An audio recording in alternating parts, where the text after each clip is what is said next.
하나님 아버지, 지금 장마로 인해서 많은 사람들이 실종되고 또 그 중에서 어떤 분들은 죽음을 당해서 많은 사람들이 애도하고 슬퍼하는 가운데 있습니다. 하나님의 위로가 필요합니다. 그러나 그보다 더 중요한 것은 하나님의 복음이 필요합니다. 이 복음을 전하는 우리 모두가 되게 하여 주옵소서. 죽은 자를 살리신 하나님의 능력이 복음으로 승화되는 역사가 있게 하여 주옵소서. 오늘도 우리에게 주신 귀한 말씀을 믿음으로 받을 수 있게 해주시고 우리 모두가 복음 전도자의 사명을 잘 감당하여 하나님 마음에 합한 하나님의 사람 그리고 복음 전도자 되어 줄 수 있도록 도와주시옵소서. 지금은 시작하는 시간이 오니 마치는 시간까지 함께해 주시기를 간절히 소망하며 예수님의 이름으로 기도드립니다. 아멘. 테필린 복음 언약식입니다.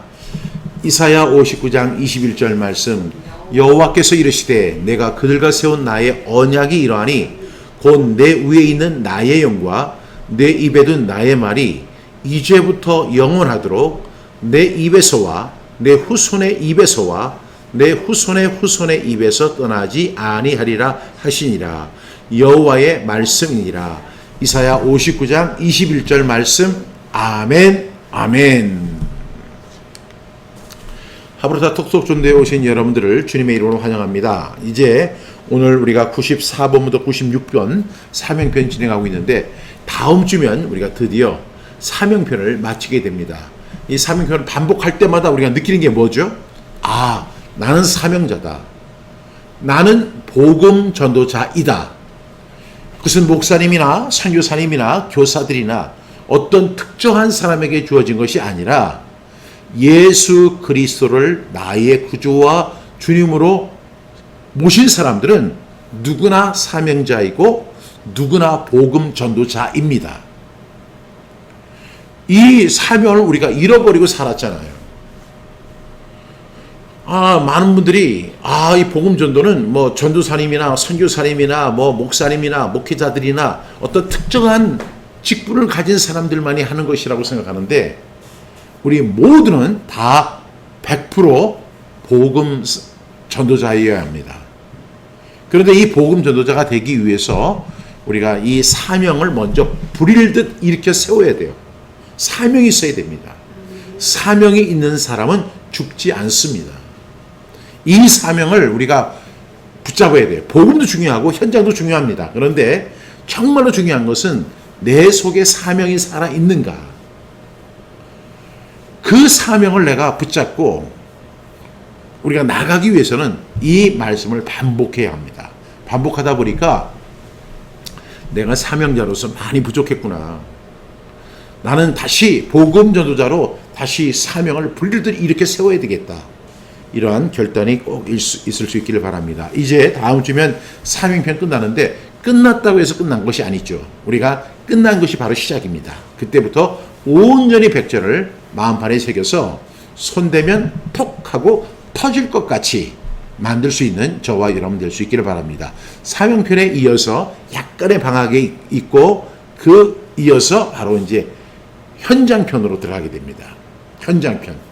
그리고 약간의 방학이 있고 곧 이어서 복음편으로 들어가게 됩니다. 이렇게 해서 우리는 300절의 여정을 떠나게 될 것입니다. 여러분 힘들죠? 오늘 아침에도 제가 그런 이야기를 했어요.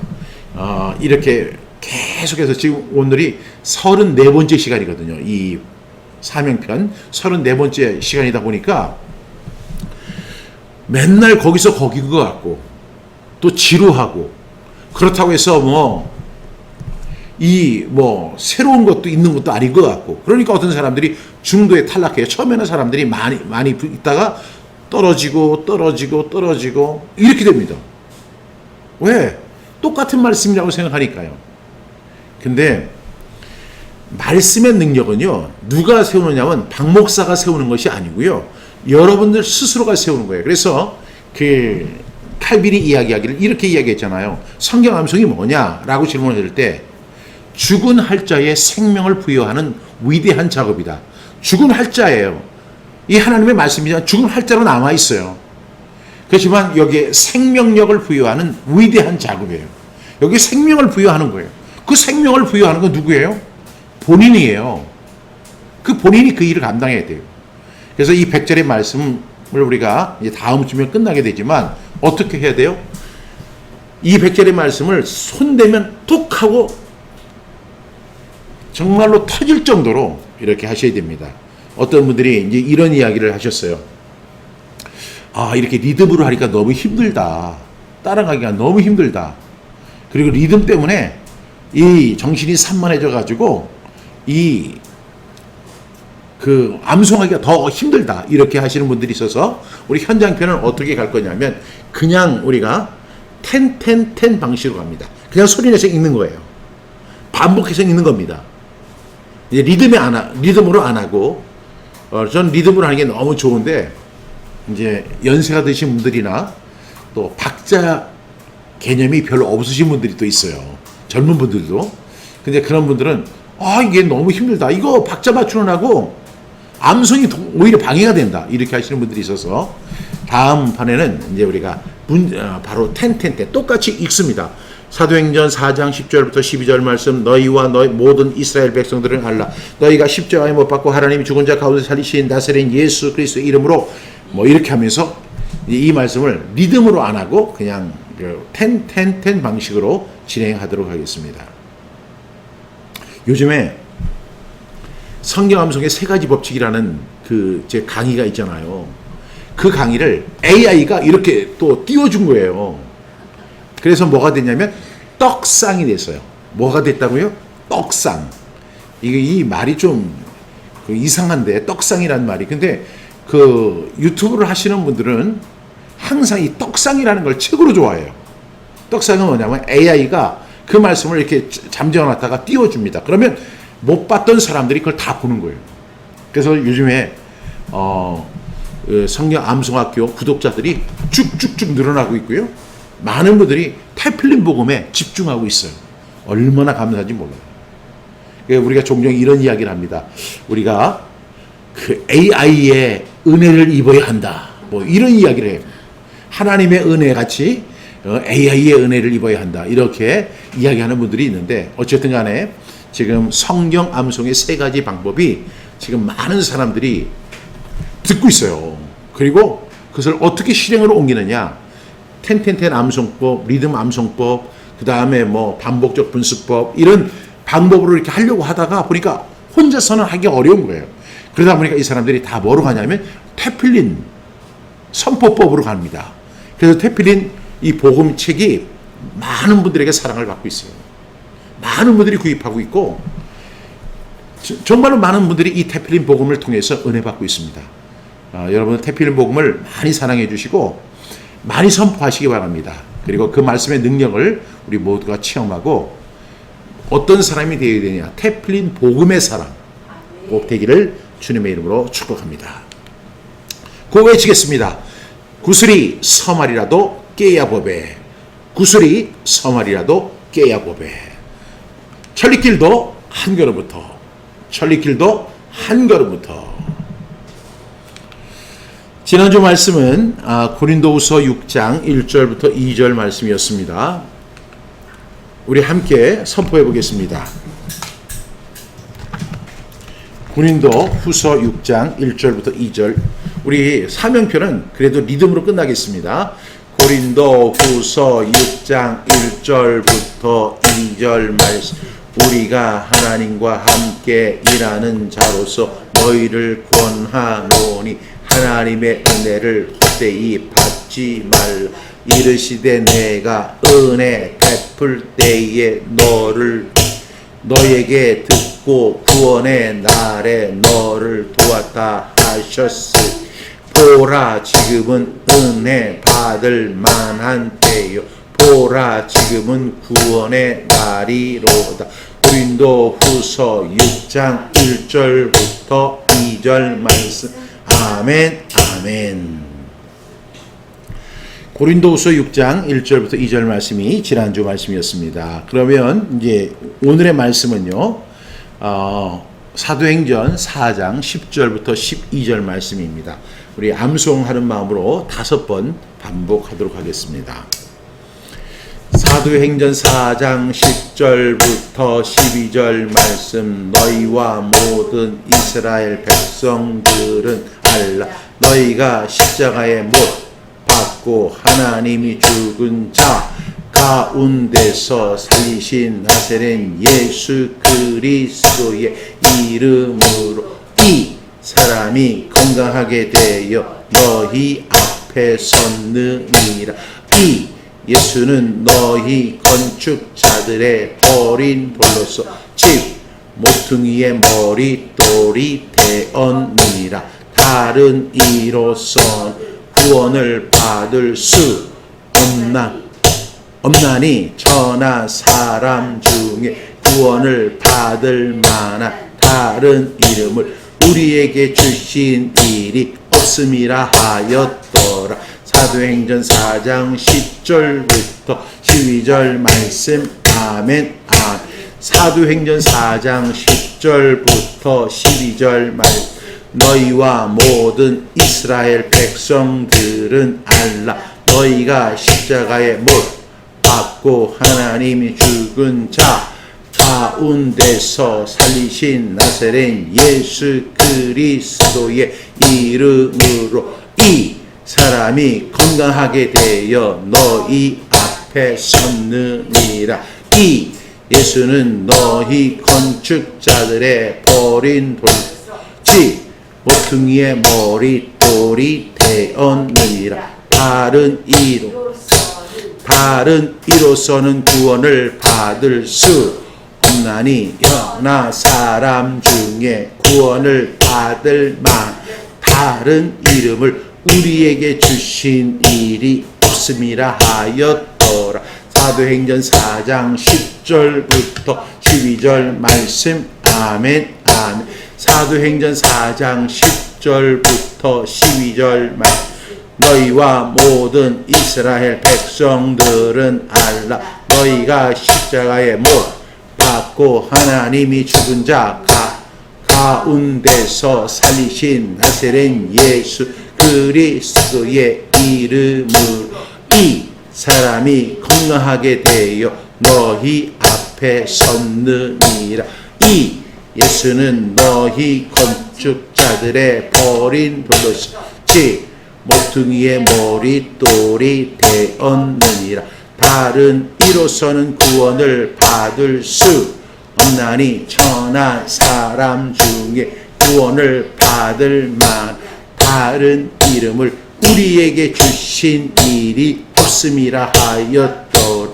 사도행전 4장 10절부터 12절 말씀. 아멘. 아멘. 사도행전 4장 10절부터 12절 말씀. 너희와 모든 이스라엘 백성들은 알라. 너희가 십자가에 못 박고 하나님이 죽은 자 가운데서 나사렛 예수 그리스도의 이름으로 이 사람이 건강하게 되어 너희 앞에 섰느니라.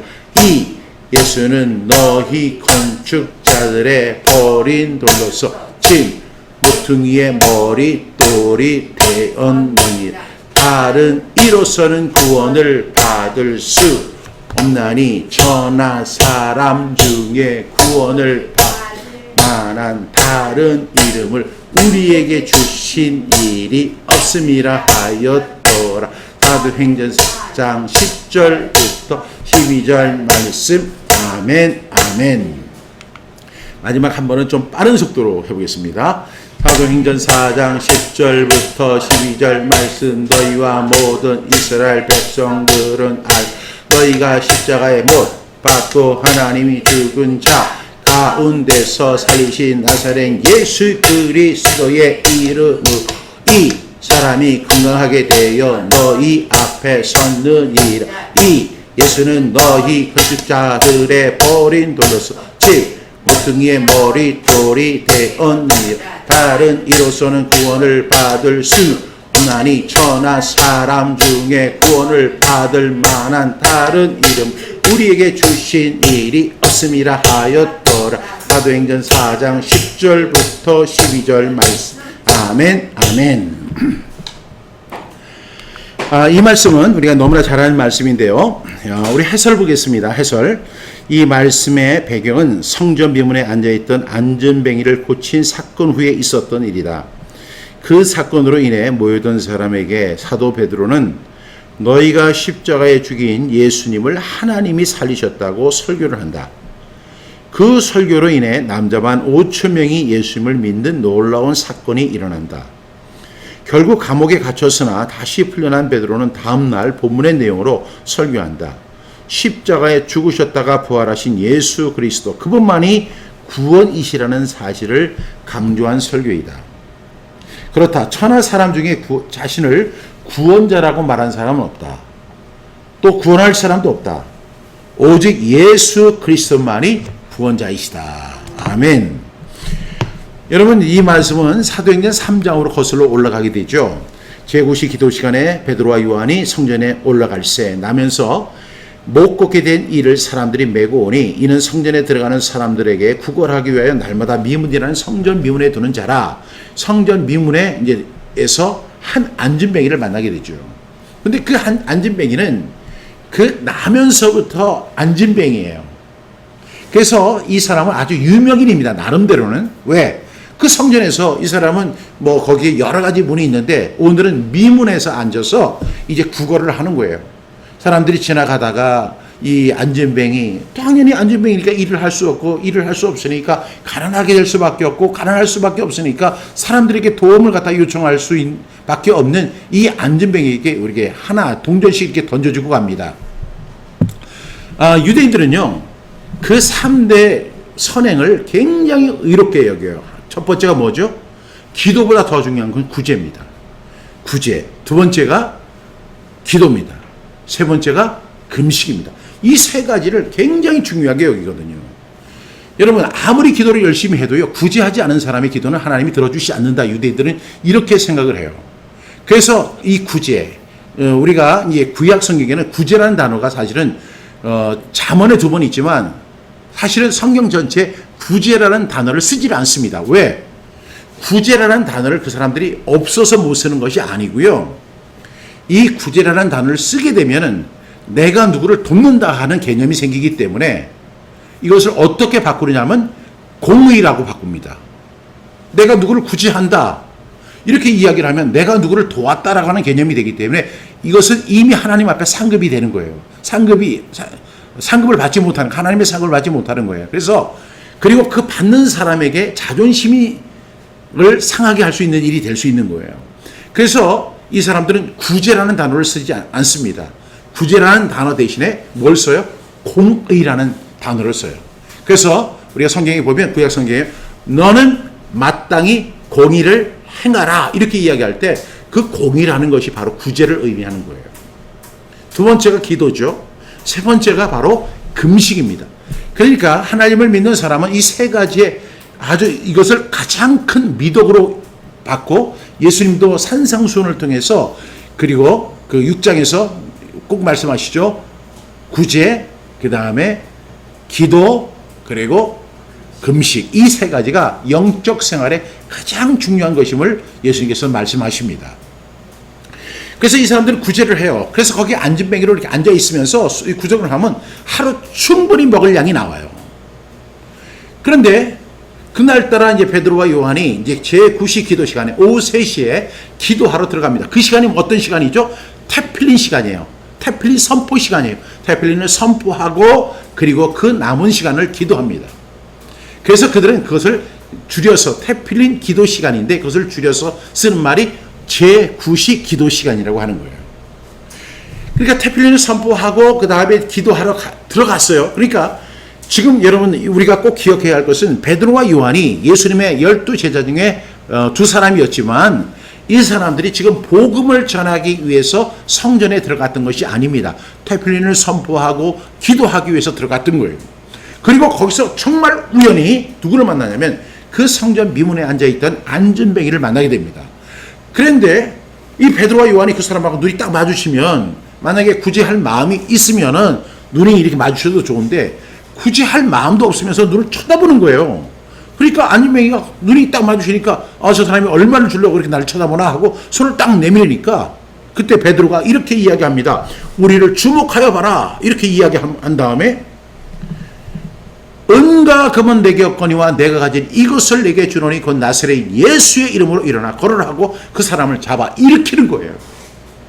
그 사람은 거기서 구걸을 해도 평생부터 나면서부터 안진뱅이였기 때문에 그 사람은 구걸에 능한 사람이고 그 구걸을 당연히 여기는 사람이고 그것이 자기의 삶의 모든 필수 요소를 다 채워주는 것이라고 생각을 했던 사람이에요.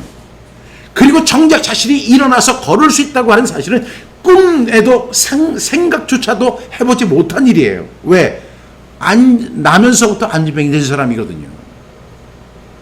정상적인 사람도 기부스를 갖다가 한 달만 하고 나면요 온 근육이 다 빠져가지고 걸을 수가 없게 돼요. 그런데 이 사람은 나면서부터 안진뱅이 된 사람이고 한 번도 걸어본 적이 없는 사람이에요.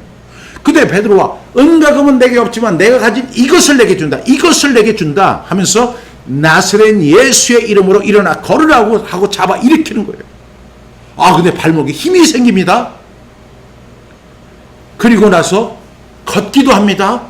뛰기도 합니다. 서서 걸으며 그들과 함께 성전으로 들어가면서 걷기도 하고 뛰기도 하며 하나님을 찬송하는 거예요. 여기서 뭐가 일어나요? 소동이 일어납니다. 소동. 영적 소동이 일어나는 거예요. 여러분들이 인생을 살아가면서 한 번도 소동을 일으켜 본 적이 없는 사람들이 되게 많아요. 우리 영적 그리스도인들은. 우리 그리스도인이라고 하면서도 영적인 소동을 한 번도 일으켜 본 적이 없는 사람들이 많아요. 왜? 능력이 없으니까. 근데 여러분 지금 소동이 일어납니다. 사람들이 그 시간에 전부 다요. 제9시 기도 시간에 기도하러 성전으로 들어오고 있었어요. 그런데 하러 딱 들어오는데 그 익숙한 그 사람 성전 미문에 앉아서 맨날 사람들에게 그 성전에 들어와서 기도하는 사람들에게 손을 벌리며 구걸하던 그 사람이 걷기도 하고 뛰기도 하고 하나님을 찬양하기도 하고 이쪽에서 저까지 왔다 갔다 하면서 막 펄펄 뛰는 거예요. 아니 저 사람 저거 안진뱅이 아니야? 저 사람 언제까지 구걸했던 사람 아니야? 사람들이 막 놀란 거예요. 그리고 나서 이것이 어떻게 된 거야? 도대체 어떻게 이런 일이 벌어진 것이지? 이 소동에 많은 사람들이 흥분합니다. 그 10절에 그가 본래 성전 미문에 앉아 구걸하던 사람인 줄 알고 그에게 나누려 심히 놀랍게 여기면 어떻게 했어요? 그 다음에 보면 심히 놀랍게 여기며 논란이라고 했어요. 그러니까 그 성전 미문에 온 사람들이 어떻게 되냐면 심히 놀랍게 여기는 거예요. 영어로 얘기하면 very strange. 그러니까 완전히 이건 무슨 일이야 도대체? 심히 놀랍게 여겼다. 그 다음에 놀랐어요. 여러분 우리가 이런 데에서 주목해야 돼요. 그냥 우리는 항상 그 베드로가 그 사람을 잡아 일으키니까 주님의 능력으로 저 사람을 일으켜 세웠다. 우린 여기에 포커스를 맞추지만 그거 아니에요. 그거는 하나의 뭐예요? 하나님의 역사의 시발점에 불과한 거예요. 그래서 이 사람이 일어납니다. 걷기도 하고 뛰기도 하니까 그것을 보는 사람들이 심히 놀랍게 여기고 놀라더라. 심이라고 하는 단어는 엄청나게 큰 폭발력이 있는 단어예요. 많은 사람들이 다 놀랐어요. 어느 정도 사람들이 놀랐느냐? 나은 사람이 이제 그러면서 베드로와 요한을 불러 붙잡으니 그 이제 사람들이 다 이 사람이 나를 갖다가 이렇게 세운 거예요 하고 솔로몬 행각으로 모이게 한 거예요. 거기는 이제 사람들이 강연할 수 있는 장소가 있어요. 그 속에서 베드로와 요한을 갖다 끌고 간 거예요. 베드로가요 그때 이렇게 얘기합니다. 이스라엘 사람들아 이 일을 왜 놀랍게 여기냐? 우리 개인의 권능과 경건으로 이 사람을 걷게 한 것처럼 왜 우리를 주목하느냐? 사람들이 다 베드로와 요한을 주목했던 거예요. 그러니까 우리의 개인의 능력과 권능으로 이 사람을 일으킨 게 아니다. 그러면서 아브라함과 이삭의 야곱의 하나님 우리 조상의 하나님이 그와 그의 종 예수를 영화롭게 하셨느니라. 그러면서 이야기를 합니다. 너희가 거룩하고 의로운 일을 거부하고 도리어 살인한 사람을 놓아 죽이려고 하며 생명의 주를 너희들이 죽였지 않느냐. 그러면서 우리 죽은 자를 그가 살리셨고 우리가 그 일의 증인이다 하고 담대하게 이야기를 합니다. 그러면서 그때부터 그 솔로몬 행각에서 이 베드로가 유명한 설교를 하게 됩니다. 여러분, 저는요, 베드로 사도가 나중에 이런 이야기를 하잖아요. 너희 마음에 그리스도를 주로 삼아 거룩하게 하고 너희 속에 있는 속망에 관한 이유를 묻는 자에게는 대답할 것을 항상 준비하되 온유와 두려움으로 하고, 이런 이야기합니다. 왜 그렇게 얘기를 했을까요?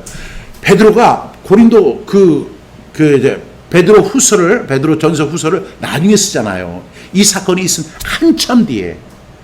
그런 다음에 그분이 이렇게 글을 쓰면서 이렇게 해석을 하는 거예요. 내가 그때 준비된 말씀이 있었어요. 누구를 통해서? 예수님을 통해서 배웠던 말씀이 있었어요. 그래가지고 그 말씀을 증거하기 시작합니다. 그래서 그날 밤에 그들은 감옥에 들어가죠.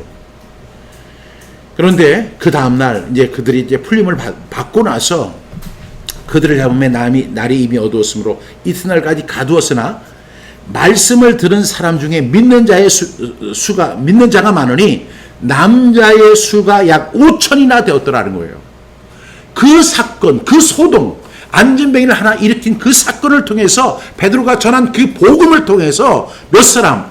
남자만 5천 명이 믿게 되었다는 거예요. 여러분, 이거는요, 베드로도 요한도 그 누구도 상상할 수 없던 일이에요. 상상하지도 못한 일이에요. 그리고 베드로와 요한이 그 예루살렘 성전에 복음을 전하러 들어갔던 것도 아니었습니다. 그들은 단순히 기도하기 위해서 들어갔던 것이었고, 거기서 안진뱅이 그를 일으켜 세웠고, 그것이 하나의 시발점이 되어서 수많은 사람들이 놀랍게 여기고 놀라는 사건이 일어나면서 그는 그들에게 복음을 전하기 시작합니다. 사람들이 그때 너희가 십자가에 못 박은 예수가 우리의 생명의 주가 되셨다, 그러면서 막 설교를 합니다. 그 설교를 듣고 어떤 일이 벌어졌냐. 남자의 수가 약 5천이나 되었더라. 믿는 자가 많으니 남자의 수만 5천 명이 된 거예요. 여자의 수까지 하면은, 지금도 제가 어디를 이렇게 가보면, 제가 이렇게 집회 인도를 하다 보면 남자들은 보이지 않고 여자들만 보여요. 야, 교회에 가봐도 남자들은 없고 여자들만 많아요. 그러니 이 당시에도 아마 비슷하지 않았을까 생각해요. 어떤 강연하는 장소에도 가보니까 남자들은 없고 여자들만 가득해요. 어떤 카페에 가봤더니 남자들은 없고 여자들만 가득해요. 어떤 식당에 그 코다리를 먹으러 갔어요. 그랬더니 그 식당에 가보니까 남자들은 없고 여자들만 가득해요. 그래서 제가 이렇게 느끼는 것이, 남자들은 이 시간 뭐 하고 있을까? 전부 다 일하고 있잖아요. 일하고 있고, 여자들은 참 활동을 열심히 하는 것 같아요. 교회 활동에도 열심히 하고, 강연에도 열심히 참석하고, 모르는 것도 열심히고, 카페도요, 여자가 없으면 망한다는 거예요. 그러니 여기서 남자의 수가 약 5천이야. 믿는 자가 많으니 남자의 수가 약 5천이나 되었더라. 그러면 제가 모르긴 몰라도 그 현장에 제가 없었기 때문에 정확히 알 수는 없지만, 지금의 상황을 유추해서 말씀을 드린다면 아마 여자의 수가 더 많았을 거예요. 최소한 제가 볼 때 남자가, 믿는 자의 수가 남자 5천 명이라면 여자는 10,000명 정도는 됐을 거예요. 여러분 동의하시죠? 10,000명. 그 이튿날 이렇게 이야기합니다. 성령이 충만하여 이르되 백성의 관리들과 장로들아, 이제는 그 성전 미문, 그 솔로몬 행각에서만이 아니라 그 유대인의 관리들, 바리새파 사람들, 사두개파 사람들, 이런 사람들을 다 놓고, 관원들을 놓고 베드로가 2차 설교를 합니다. 만일 병자에게, 그 병자가 누구예요? 그 안진뱅이, 병에 행한 착한 일에 대하여 이 사람이 어떻게 구원받았느냐고 오늘 우리에게 질문을 한다면, 난 이렇게 대답할 거야. 너희와 모든 이스라엘 백성들은 알라. 너희가 십자가에 못 박고 하나님이 죽은 자 가운데서 살리신 나사렛 예수 그리스도의 이름으로 이 사람이 건강하게 되어 너희 앞에 섰느니라. 이 예수가 바로 누구냐? 너희 건축자들이 버린 모퉁이의 모퉁이의 머릿돌이다. 너희들은 그 예수님을 무시하고 십자가에 못 박았지만 그 예수는 진 모퉁이의 머릿돌이 된, 가장 중요한 머릿돌이 된 거예요. 그러면서 그 다음에 이야기합니다. 다른 이로서는 구원을 받을 수 없나니. 다른 이로서는 구원을 받을 수 없다. 천하 사람 중에 구원을 받을 만한 다른 이름을 우리에게 주신 일이 없음이니라. 베드로가 이렇게 설교합니다. 저는 이 설교가 인류 역사상 가장 위대한 설교라고 생각해요. 여러분은 지금 인류 역사상 가장 위대한 설교를 암송하는 거예요. 다른 이로서는 구원을 받을 수 없나니 천하 사람 중에 구원을 받을 만한 다른 이름을 우리에게 주신 일이 없음이니라. 여러분 믿으십니까? 그래, 이 유명한 설교를 여러분 암송하지 않으신다고요? 암송하셔야죠. 너희와 모든 이스라엘 백성들은 알아야 된다. 너희가 십자가에 못 박고 하나님이 죽은 자 가운데 살리신 나사렛 예수 그리스도의 이름으로 이 사람이 건강하게 되어 너희 앞에 섰다. 이 사람을 일으킨 것은 우리의 개인의 능력과 권능이 아니다. 이것은 바로 예수 그리스도, 나사렛 예수 그리스도, 그리고 더 한마디 더 하죠. 그의 이름으로만도 이 사람이 건강하게 되었다. 여러분, 그 정도로 예수 그리스도의 이름이 엄청난 거예요. 여러분들이 왜 복음을 전해야 돼요? 예수 그리스도 그것만 전해도요 역사가 일어나는 거예요. 지금 은과 금은 내게 없다. 내가 가진 이것을 내게 준다. 이것이 뭐예요? 나사렛 예수의 이름이에요. In the name of Jesus. In the name of Jesus. 예수의 이름. 그 이름을 갖다가 주었을 때 나면서부터 한 번도 걸어보지 못했던 이 사람이 일어나서 걷게 되고 뛰기도 하고 하나님을 찬양하는 역사가 일어난 거예요. 여러분, 이것이 중요한 것이 아니라 이 사건의 모티베이션이 무엇이냐는 거예요. 그 나면서부터 안진병이 됐던 이 사람이 걷기도 하고 뛰기도 하고 하나님을 찬양하는 그 놀라운 일들이 벌어졌는데 이 일을 어떻게 가능하게 했느냐? 이 일의 모티베이션이 무엇인가? 베드로가 얘기하죠. 너희와 모든 이스라엘 백성들을 알아야 한다는 거예요. 너희가 십자가에 못 박고 하나님이 죽은 자 가운데서 살리시. 너희들은 예수 그리스도를 십자가에 못 박았지만 하나님은 그를 죽은 자 가운데서 살리셨다. 그분이 누구예요? 나사렛 예수 그리스도의 이름이에요. 그래서 그 사람의 이름으로, 그분의 이름으로 이 사람을 일으켜 세웠을 때 이 사람이 건강하게 되어 너희 앞에 섰다. 이것이 하나의 입증이 되었다는 거죠. 이 예수는 너희 건축자들이 버린 돌로서 너희 건축자들이, 그러니까 그 건축자들이 건물을 짓잖아요. 그것처럼 그 건축을 했는데 이 돌은 못 써 하고 갖다 던진 돌이에요. 근데 그 돌이 머릿돌이 된 거예요. 가장 중요한 머릿돌이 된 거예요. 그분이 누구예요? 예수 그리스도. 그러면서 이 이야기합니다. 다른 이로서는 구원을 받을 수 없다. 천하 사람 중에 구원을 받을 만한 다른 이름을 우리에게 주신 일이 없다. 이 말이 다 아닙니다. 박태선이가 아닙니다. 문선명이가 아니에요. 그런 사람은 절대로 구원자가 될 수가 없어요. 오직 예수 그리스도, 그것을 믿으셔야 돼요. 이렇게 중요한 설교를 여러분들이 암송 안 하신다면 너무 섭섭하잖아요. 제가 성경 암송학교에서 사역을 하니까 생각할 때 그러니까 뭐 맨날 암송만 하라고 한다고 이렇게 생각하실지 모르지만 우리가 이 사명편 100절 이렇게 오늘 94절부터 96절 이렇게 우리가 암송하는데 여기서 하나도 안 중요한 말씀이 어디 있어요? 여기서 예수님과 관계되지 않은 말씀이 어디에 있어요? 다 예수님과 관계된 말씀이고 복음과 관계되지 않은 말씀이 어디 있어요? 다 복음이에요. 여러분 꼭 암송할 수 있기를 바랍니다. 그래서 이 말씀을 가슴에 꼭 새길 수 있기를 바랍니다.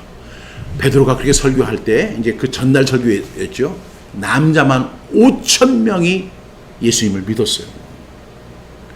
여러분 그 다음에요. 그 다음날 설교할 때 다른 이로서는 구원을 얻을 수 없나니 천하 인간의 구원을 천하 사람 중에 구원을 만들라는 다른 이름을 우리에게 주신 일이 없다. 이 설교를 하고 나니까 그 사람들이 놀라는 거야.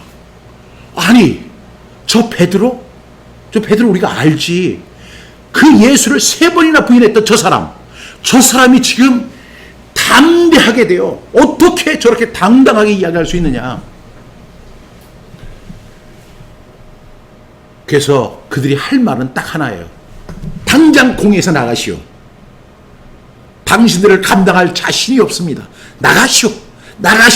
당신 더 이상 상대하지 않겠어. 왜? 그 설교를 더 들었다가는 자기 자신조차도 그리스도인이 될까봐 무서워했던 거예요. 여러분 이것이 복음의 능력입니다. 여러분 그래서 우리는 이 100절의 말씀을 꼭 암송하셔야 돼요.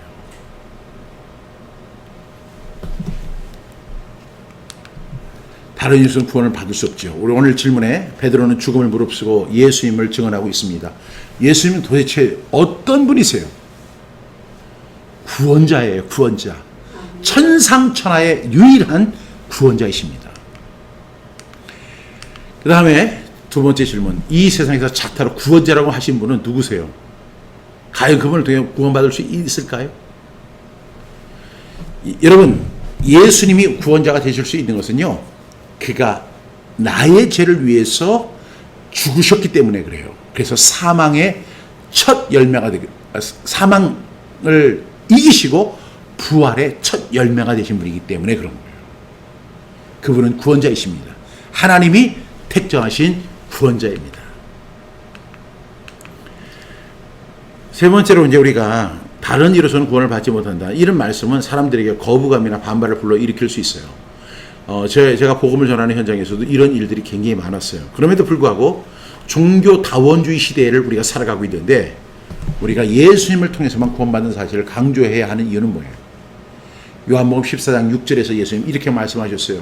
내가 곧 길이다. 내가 곧 진리다. 내가 곧 생명이다. 내가 길이다. 이 길 아니면 하나님께로 갈 수 없고 내가 진리다. 이 진리를 알지 못하고서는 하나님께로 갈 수 없고 내가 생명이다. 나를 통해서 생명을 얻지 못하면 하나님 나라의 자녀가 될 수 없다. 이 사실을 예수님 강조하신 거예요. 저는 그 말씀을 믿습니다. 그리고 확신합니다. 그리고 담대히 베드로와 같이 전하기를 원합니다. 오늘 이 말씀에 이제 결론을 내린다면 베드로 사도가 나중에 이 베드로 전후서를 쓰면서 이렇게 고백하잖아요. 너희 마음에 그리스도를 주로 삼아 거룩하게 하는 그리스도와의 관계를 회복하는 거예요. 그리고 이제 내가 그리스도인이 됐어요. 그러면 너희 속에 있는 소망에 관한 이유를 묻는 자에게 그리스도에는 뭐가 있어요? 소망이 있죠. 그 소망의 이유를 묻는 자에게는 뭐 어떻게 하라고 했죠? 대답할 것을 항상 준비해라. 베드로 같은 사람은 정말로 운이 좋았던 사람이에요. 예수님 앞에 직접 교육을 받은 사람이잖아요. 그렇지만 우리는 예수님의 직접 교육을 받지 못하고 이 말씀을 통해서 우리가 훈련받고 있는 사람들이거든요. 그럼 어떻게 말씀을 준비해야 될까요? 말씀을 준비하는 방법은 저는 딱 한 가지밖에 없다고 생각해요. 암송하는 거예요. 암송. 그래서 어떤 분이 이렇게 이야기를 했어요. 성경 통독은 자기 자신을 위한 것이고 성경 암송은 복음을 전하기 위해서이다. 이렇게 이야기하는 거예요. 성경 통독은 자기 자신을 위해서 하는 거고 성경 암송은 복음을 전하기 위해서 하는 것이다. 여러분 믿으세요? 저는 그렇게 믿어요. 성경 통독을 하는 것은요. 내 자신을 위해서 하는 거예요. 나의 영적인 그 양식을 충만시키기 위해서 하는 거예요. 그러나 성경 암송은 더 나아가서 복음을 전하기 위해서 하는 거예요. 이 사명을 잘 감당할 수 있는 저와 여러분 다 되기를 주님의 이름으로 축복합니다. 오늘 함께한 우리 허윤수 집사님 오랜만에 이렇게 글을 남겨주셔서 너무 풍성한 것 같아요. 너무 감사드리고 우리 다음 주 수요일까지 우리 이 몇 절까지 96절까지를 완벽하게 암송하고 이제 우리가 다음 주면 이제 100절이 됩니다. 그때 제가 처음부터 끝까지를 우리가 이제 복습을 하면서 이것을 이제 녹음으로 남기도록 하겠습니다. 오늘 함께 해주셔서 감사하고 우리 함께 기도하겠습니다. 참으로 좋으신 하나님 감사합니다. 이 복음 얼마나 달콤하고 얼마나 경쾌하고 얼마나 정말로 위대한지, 그리고 예수 그리스도의 이름이 얼마나 능력이 있는지를 우리에게 오늘 이 말씀을 통해서 알게 해주시니 정말 다시 한번 감사드립니다. 하나님, 천하 인간 중에, 천하 사람 중에 구원을 받을 만한 다른 이름을 우리에게 주신 일이 없습니다. 오직 예수 그리스도, 생명의 주님, 우리가 이 예수님을 잘 증거할 수 있는 베드로와 같은 사도 되어지도록 주님 도와주시옵소서. 예수님의 이름으로 감사하며 기도드립니다. 아멘.